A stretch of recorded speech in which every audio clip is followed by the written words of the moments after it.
கர்த்தருக்கு சோத்திரம். இன்றைய வேத வசனம் ஏசாயா 54ஆம் அதிகாரம் 3ஆம் வசனம். நீ வலதுபுறத்திலும் இடதுபுறத்திலும் இடம் கொண்டு பெருகுவாய். உன் சந்ததியார் ஜாதிகளை சுதந்திரித்து கொண்டு பாழாய் கிடந்த பட்டணங்களை குடியேற்றுவிப்பார்கள். ஆமென். ஏசாயா 54ஆம் அதிகாரம் 3ஆம் வசனம். நீ வலதுபுறத்திலும் இடதுபுறத்திலும் இடம் கொண்டு பெருகுவாய்.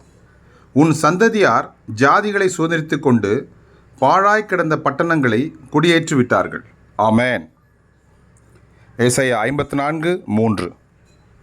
கர்த்தர் உங்களை ஆசீர்வதிப்பாராக, உங்களோடு கூட இருப்பாராக. ஆமென்.